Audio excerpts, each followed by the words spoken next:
Episode 3 of The Amazing Digital Circus was the least viewed in the series for a long time, only up until episode 7 released. That could be because all the parents that let their toddlers watch this show just didn't allow them to watch this episode for obvious reasons. Or could there be another reason behind why this episode was so unpopular? Because episodes 4 and 6 did just fine after this. And even though episode 5 didn't perform as well, it still managed to get itself over 3. Let's find out in this video by revisiting the episode and seeing, was The Amazing Digital Circus episode 3 underrated? Real quick, if you haven't watched the first 2 episodes of this retrospective, I suggest you go do that as to understand what I'm talking about.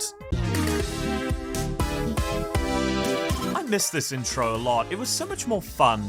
I can't hold it any longer. Try not thinking about it. Or you could toughen up. I want to see what your funny cartoon body does. Here I go. This track is awesome. Huh. Guess the hue shift just gets faster. Why am I the one doing this? Why not one of you guys? Because something different happens with each person. For instance, Kinger starts glowing, Ragatha's hair noodles stick up, Gangle's mask starts spinning, and Zooble turns straight. My limbs straighten up and f*** off. I know it's foreshadowing the holding the breath scene for later in Hell, but it's just awesome just spending time here to just show off all the different characters' little gimmicks. But Goose said that when she was designing the characters for this show, she wanted to make all of them different, and she already did that really well in terms of like their personalities and their designs. And then this scene just kind of justifies that. I don't think a lot of people understand. It's really hard to be creative like this, to have so many ideas and show them off all in one. Like, she didn't have to make up all these different concepts, but she just did. He refuses to show us because he's a coward. I want to keep the mystery alive. What do you, the viewers, think it is? Wait, I wonder, we still haven't seen what happens when Jax holds his breath. Will we get to see that in episode 9? They have to pay that off. Today's adventure is the mystery of Mildenhall Manor. This big, spooky mansion has been rumored to be filled to the brim with paranormal activity. I haven't mentioned that Alex Roshan was born for this role as Kane. It's up to you to solve the house's deep mysteries and capture all the ghoulish ghost activity you can. Now, I don't know what the deal was here, because I know that Goose wrote all of these episodes at the same time. Like, they even did all the voiceovers before the pilot released. I think it was from episode 2 up until 4. Is it just a coincidence that she made the spooky episode, which released in October? Or were Glitch just super smart about it and just timed it at the perfect moment? Because I'm a real sucker for like Halloween specials in shows. That's why on my second channel I made a Halloween and a Christmas special, because I just really love episodes that are themed around a holiday, and I think Halloween is probably my favorite. Where's Zooble? I made this adventure really cool and mature, just for them. I can't wait for all the children in the audience to get horrible nightmares from the monster. What? Yeah, they knew. See, it's exactly what I said at the beginning of the video. Everybody into the fractal noise, it's adventuring time!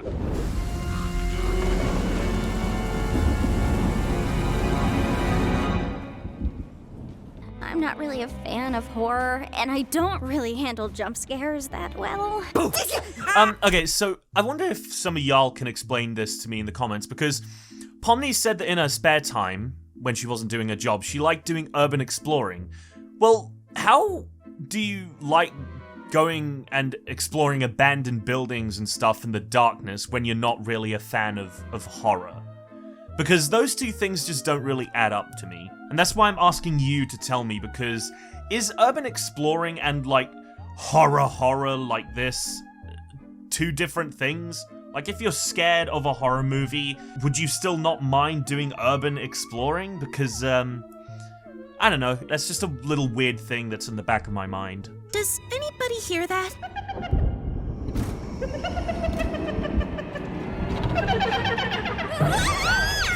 Hi, I'm Ghostly, and I'll be your guide today. I love all of the different, like, references that this episode brings across to for like Halloween themes. Like, obviously we have this, which is Luigi's Mansion. Also, this episode gives me like mad Scooby-Doo vibes. I can't be the only one who thinks this. And because of that, the whole thing just feels a little bit more cartoony than the last 2 episodes. The door on the left is the normal door. Rated wow for all ages. The door on the right is the really scary door. Rated for mature Zoobles only. Okay, that's another gag that I love, not in this, only in this episode, but throughout the entire show, is Kane's kind of mini rivalry with Zooble. I just think it's really, really funny the way he passively insults them all the time. But I think another reason why it works is because it's clearly shown in this episode that he is trying to help them, and when he fails to do that, he just resorts to being, like, getting more and more fed up towards them. Which door should we choose? Not sure. Let's try this out. Okay, that shit wasn't even fair.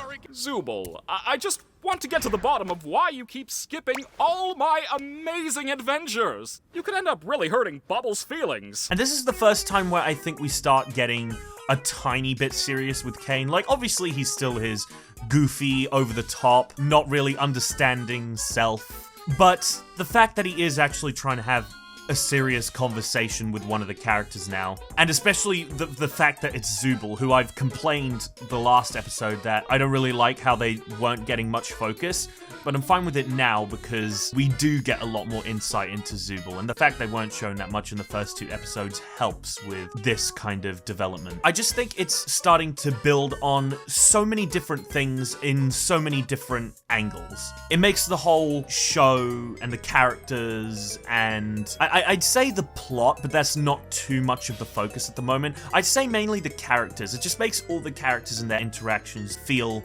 much more three-dimensional. And it only gets better as the show goes on.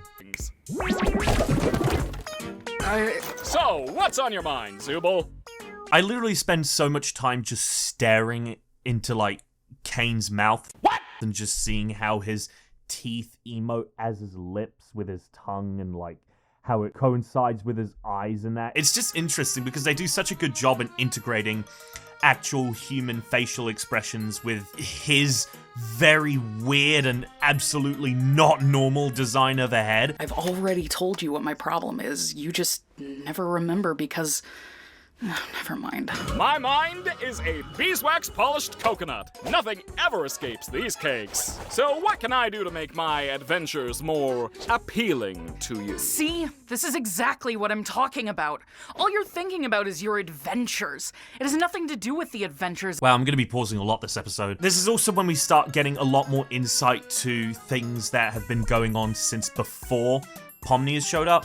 The first 2 episodes, a ton of the focus has been on Pomni, but we haven't really spoken about any of the characters or events that have happened in the past. So I think that what Zooble said there, I've already told you about my problem, you just never remember, is the first time we actually hear something in true past tense. And then we also get that even more when we see, like, get the backstory with Kinga and his wife, but I'm getting ahead of myself.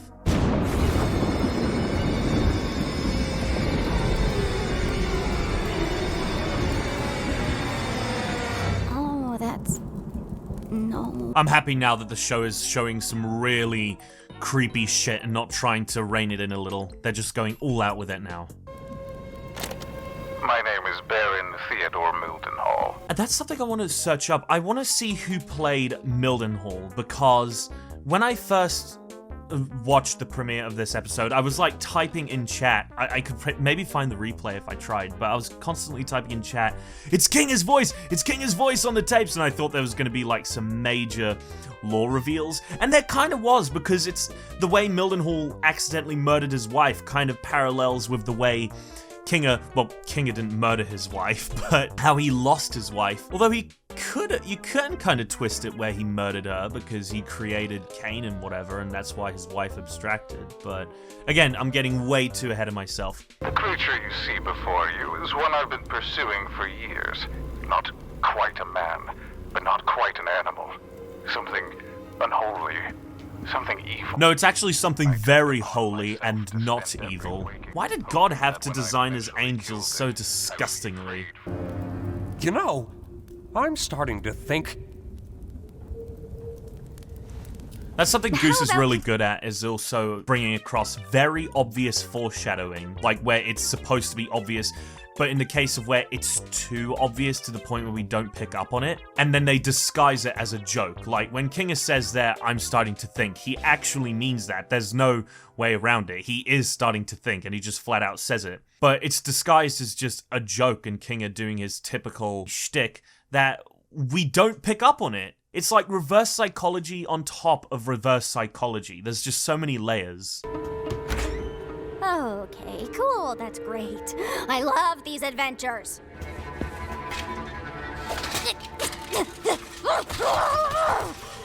It's locked. It's locked, of course. It's locked. I love that it's locked. This is also the last episode where we get totally manic Pomni. You know, she doesn't quite act like this in episode 4, so I think this is the last time. That interaction with Kinga has completely changed her. Do not let the head out of your sight. You have been warned. Wow, this is some rather inconvenient lore placement. I got it. And this is some rather inconvenient darkness. I will say, I like this scene a lot. I love the 2D animation. I love all the humor with Kinga and Pomni. They're such a great duo, because Pomni's more grounded, but she's totally, like, freaking out. And then Kinga's just... I don't want to use the word stupid, but stupid. But I think it goes on just a little bit too long. It felt a little bit stretched out, so I think they could have just cut it back a tiny bit, not too much. What was that? What's what? That. It's probably just magnets. Or a boat. It sounds like magnets or a boat. It very well could be. There's a fly in here. And gotcha! I think I got him. I can't see my hands.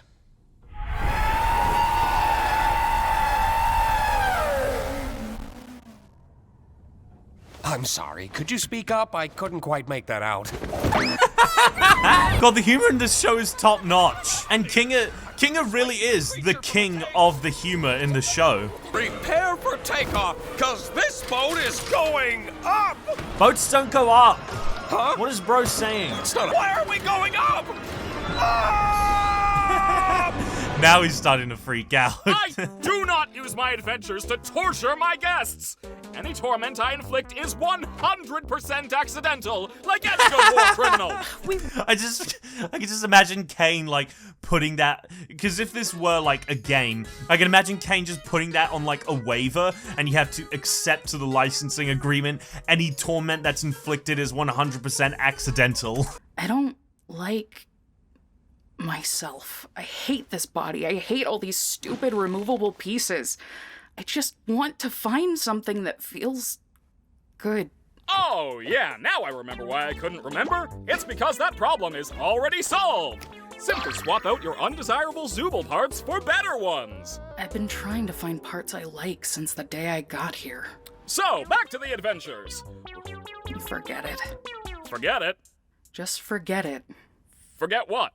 Kane, nobody likes your stupid adventures. Oh, Zooble, Zooble, Zooble. Making adventures is my art.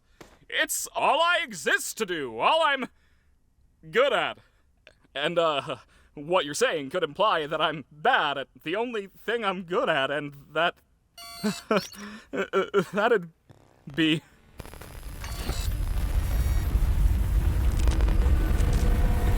Whose therapy session is this again? Oh, yeah! So that scene right there, even though it isn't much, that is the sort of stuff that I wanted in episode 2, because that is so quick and simple, but it just already delivers so much to me. The fact that this is the first time we see how this world, how it can kind of become damaged and how vulnerable Kane is. The fact that Zooble barely even said anything and caused him to have that much of a breakdown is some scary shit. And I love the fact that it all does come back later. I'm gonna show you some ink blots, and you're gonna say the first word that comes to your mind. Throw up. I ended up shooting the love of my life, mistaking her for the creature. It's ironic, isn't it? In my attempts to protect her, Yeah. I ended up becoming the monster myself. So already just in this episode alone, the whole thing with Mildenhall and his wife and Kinger and his wife do parallel, but I think they parallel even more now that we've learnt who Kinger is and the fact that he created Cain, and also his wife was involved in all this, and then she abstracted, and also in episode 6 where he said that he felt responsible for the things that he'd done. He kind of is, because he's the one.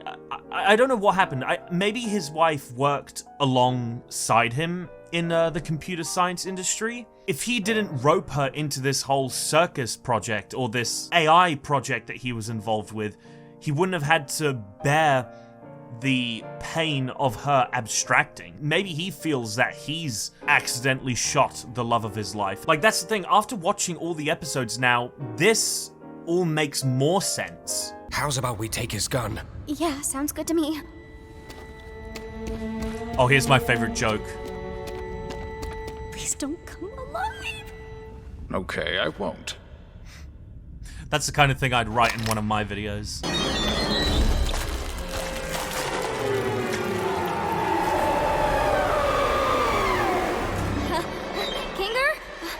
I think we may have a problem this way too. Just leave it to me. I can handle this.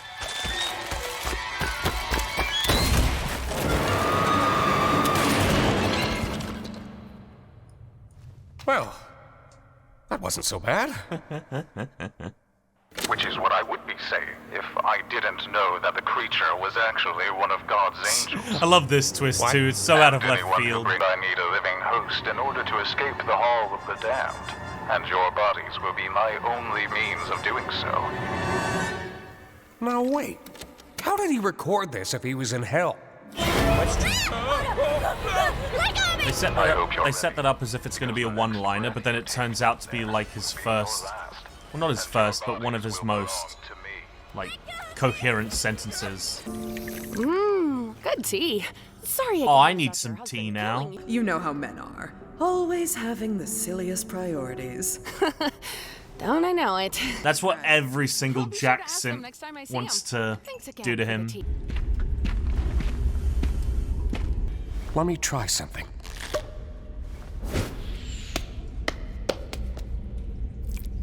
Hey, there's actually a staircase down there. I'm just gonna try going fast. Wait, Pomni! Something I find funny is the fact that Gooseworks always performs the weirdest entities in the circus. Like, she played Bubble, she played the Moon, and apparently she played Possessed Pomni too. How's your wife, Kinger? 7 years of computer science for this, huh? How about we just relax for a bit while nothing's chasing us?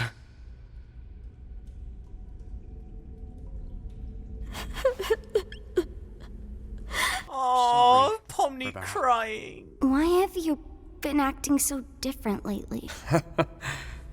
I have, haven't I?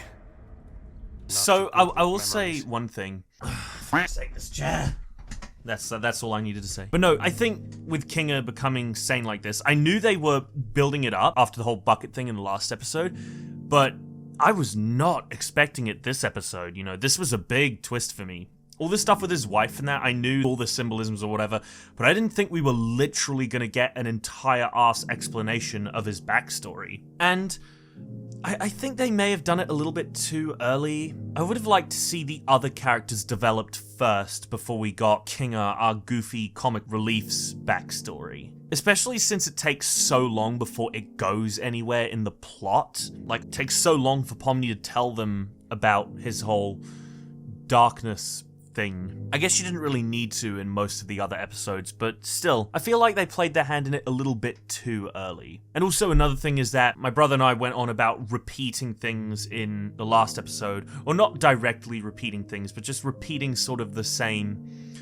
tone of things, you know? Like, there's a few scenes in the pilot and episode 2 that kind of parallel each other, and I feel the same here. This scene definitely parallels the whole talk with Gummy Goo. I know this time it's Kinger comforting Pomni rather than Pomni comforting the other one. But I now think that this scene is even better than the Gummy Goo scene. Mainly because I explained it last episode. I thought Gummy Goo was just a little bit of wasted potential in terms of developing the plot for the show. Whereas this isn't. This is a very, very big scene that comes back later in the show, and Kinger is a very important character. Obviously, he's part of the main cast, so I like this scene a lot. It's not only emotional for this episode alone, but it's significant. And I said before, this is the last time we see Manic Pomni. I think this is where she really starts to grow into her own. Kinger was my favorite character before, or my favorite character in the main cast,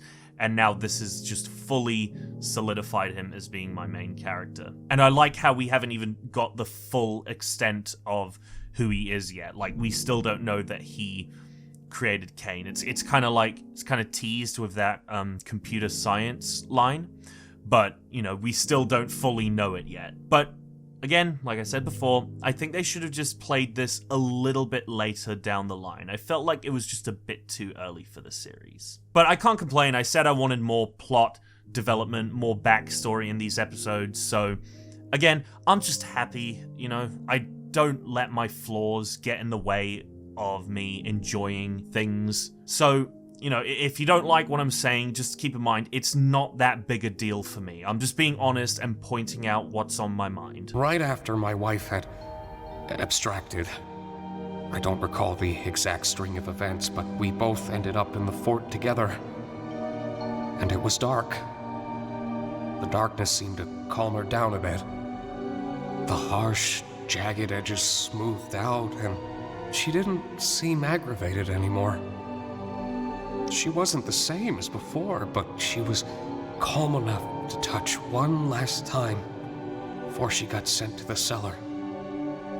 I praised Alex Roshan before for Kane, and Sean Chiplock, I think that's how you say his name, is also another fantastic voice actor. He can deliver goofy and funny so well, and he can deliver serious and somber perfectly. In my mind, a true actor is someone who can play multiple personas, multiple roles. In this world, the worst thing you can do is make someone think they're not wanted or loved. Yeah, this scene really still makes me sad to this day because it brings me back to people like Gummy Goo in episode 2 and feeling really sorry for Pomni and thinking back what she's been through in the last episode. I've been thinking about that. Maybe we can get through if we don't breathe. I'm not very good at holding my breath. Well, how about we try not thinking about it?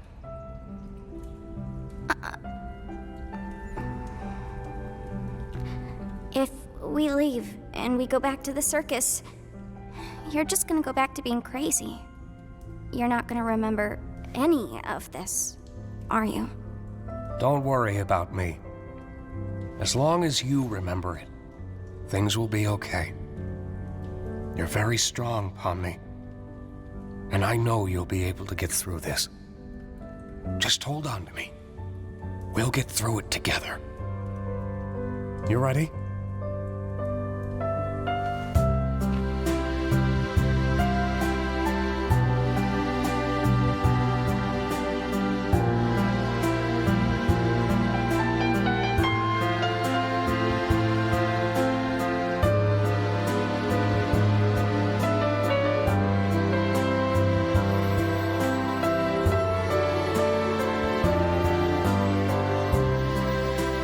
Such good parallels back to earlier in the episode. That's one thing this show does nicely, is creating setups and payoffs for their specific episodes. Are you guys okay? Pomni was very brave. At least I think she was. Were you? Something like that. I love that look of reassurance Pomni now gives when, you know, she knows he's gone back to being insane, but she just smiles like, that's okay. I now know the truth behind him. It's not his fault. Thanks for always being concerned about me.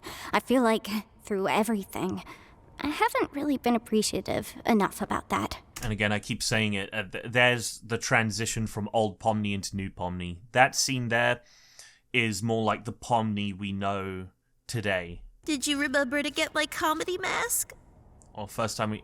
Yeah, it's first King of Swear. Welcome back, my meowing milkmaids. Don't ever call us that again. So what was it like being stuck with the nutcase? It wasn't that bad, actually.